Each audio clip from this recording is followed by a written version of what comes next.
What's up, what's up, what's up, my fellow creators? Welcome, guys. I hope you're having a beautifully, phenomenally blessed day. Thank you for joining me for a moment with yours truly in Topics with Becky. Today we are going down the Narcissist series, down the rabbit hole with the final forgiveness. Please like, share, and subscribe to my channel, guys. Set that notification bell so you always know when the next video does go live. And I just want to thank you to all of my OGs, my new Gs, and anybody that allows me your most precious asset, your time. It is truly an honor, a blessing, and a privilege being here giving you guys these messages. My prayer is, as always, that these messages fall upon your heart in a way that reminds you to take back your power by using your intuition, your discernment, and making the best decisions possible for your highest journey in this now moment. Let's get into it, guys. On this journey, I thought I had forgiven all the narcissistic people in my life. And I feel like it's just layers and layers and layers that you go through, right? It's just things that happen. You have to let them go. And it's hard because if you've been with somebody for a long time or around somebody like that for a long time, you did not realize how many wounds came up because of it. And one of my healing spaces has been the divine feminine. Like, I think that's for a lot of women out there and masculines too, and men. And I feel like that's something that a lot of us have to heal. But to be in touch with our inner goddess and to be in touch with our inner being in a way that is nice, nurturing, compassionate, and kind. And we're so stuck in the masculine when we get with a narcissist because it's always about defending ourselves, fighting to the final fight, exhausting ourselves in a way of trying to make them see how we feel. Something unique happened to me during this full moon. I had a realization. I actually lost one of my crystals. The reason I lost it is because I absorbed all the energy that came from it. All of it. I had a moment of realization when I was taking care of myself, and this deep inner knowing of self-love came in, and the self-love crystal that I had, I accidentally dropped. Never dropped it, and the whole time that I had it, I dropped it, and it broke into 3 almost identical pieces. Insane, right? So, and I'll go over that in another video on another time. What happens when crystals break or leave you or get pulled to someone. There's something interesting there. So what happened was that I realized how much I truly loved myself. And this is, again, it's a practice, guys. And it's just always learning new levels. Like, I'm sure there's another level above this one. I'm not against it, and I'm not like hoping and waiting for it. I just realized that now I've come into a space where I'm ridiculously, insanely peaceful with where I am. And when my crystal broke, it reminded me of a time back when, right after my brother had passed, I had a pipe, and my brother bought it, and it was his pipe, and I went with him to buy it, and it kind of held a lot of sentimental value to me, and I broke it, and the minute it broke, I sobbed my eyes out, and my ex came flying in, and he hugged me, and he's like, "What's going on?" Yes, he had his moments, guys. He was, you know, I fell in love with the good parts of him. Let's just be honest. We all do. We all fall in love with the good parts of the narcissist. And I know part of it is gaslighting, but this was a genuine concern. He came flying up the stairs and came up to where I was and was like, "What's going on? Like, is everything okay?" And I was like, "Yeah, everything is fine." And I just pointed to the pipe, and he knew exactly what had happened. And so he picked it up, right? He picked it up, and everything was good. The amount of these memories is very small. The good ones, right? Where that was just being supportive. Yeah, he didn't stick around while I was crying, but to give me a hug right off the bat is something that I never actually acknowledged as support at the time. And I'm not saying that what he did was okay. I'm not saying that the way he treated me was okay.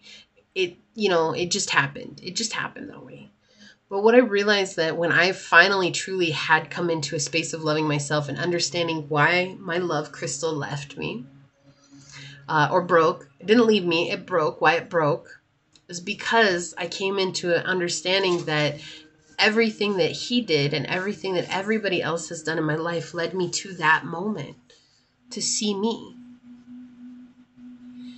And to be able to, after breaking up with him 3 years ago and after 8 years of complaining before that, to come into a space and actually have one memory, even if it was so small, that I could actually say that was a good memory. I mean, the situation wasn't great, right? It wasn't the great. But what was focused on wasn't the fact that the pipe had broke. It was the fact that I actually did have loving moments in this situation. And we all do, you know, even when we're with abusers, we still have loving moments. Otherwise, we wouldn't stay, right? Like that, because it's the good parts that are really good. It's really good. And that's what's so hard about it. And why I bring up the final forgiveness was because this is the first time in so long that I was able to see things and to smile about a memory that came up with him. And so I want you guys to understand that as you go through this, don't use those good times as an excuse to go back. That's not what this is about. Like, no, not at all. Using those good times to remember why you stuck around so long in the first place. Absolutely, you can fall in love with the potential of a person and they never reach that potential.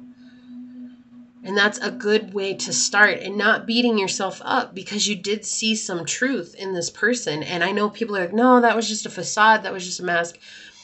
It is and it isn't, because there are moments when that comes out and it's so genuine, and it's just it's like almost like everybody was caught off guard. Right? Like they didn't have time to put the mask on. They didn't have time to act in a certain way. And maybe it is love bombing in a way to keep you in a way, right? But again, it's these moments that we fall in love with that we need to understand. It's about understanding ourselves. It's not about understanding them. I don't want to understand him. Okay, because that's him. He has to deal with that. I don't. I have to deal with me and what I'm going through. That's my responsibility. Right? Like, you are your responsibility, not them. You are your responsibility. And this freedom that came in that moment, it was just so baffling to me. And it wasn't always bad. There were moments when there was real, I guess kindness is the best way to say it. I don't know if it was love. I mean, I would hope, but at the end of the day, I don't know if it was love, because we can only give as much love as we love ourselves. And with that being said, I can't say that I was truly, madly, deeply in love with him either, because I sure didn't love myself.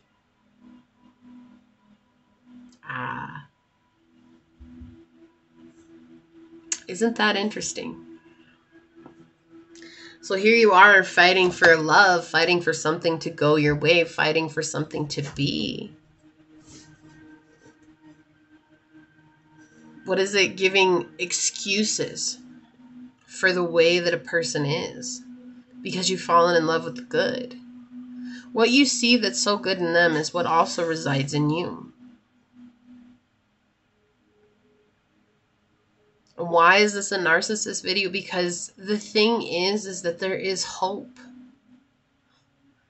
I never thought that I could look back with any fondness of what I had experienced with him.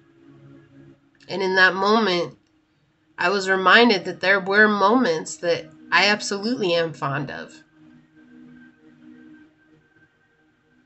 We all have those moments.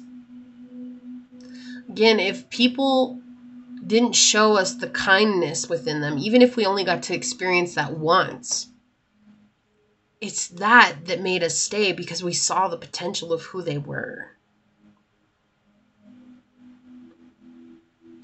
So with this, as you do your healing, knowing that there's layers to let go of, but there is hope at the end of the tunnel. It might take a long time to go through the darkness, but there's no need to give up.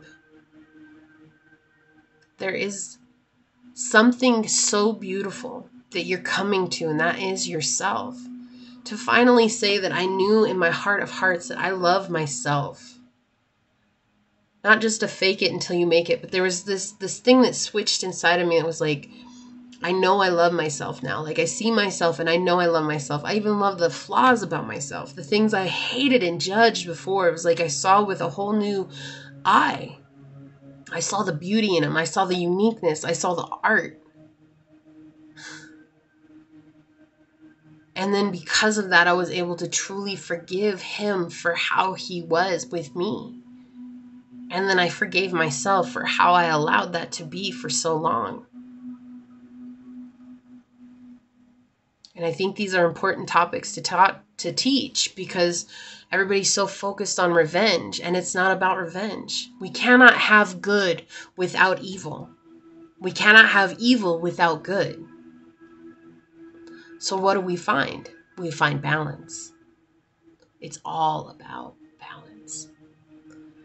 I love you guys. I hope that this helps. I'm going to leave it there. Didn't mean to bounce you all around, but please like this video, share this video, subscribe to my channel down below, set that notification bell so you always know when the next video does go live. And with that being said, until next time, go forth boldly, my fellow creators, and courageously find creative ways to rise above in life, laughter, and love. Until we see each other again, mwah, peace out. I love y'all. Bye.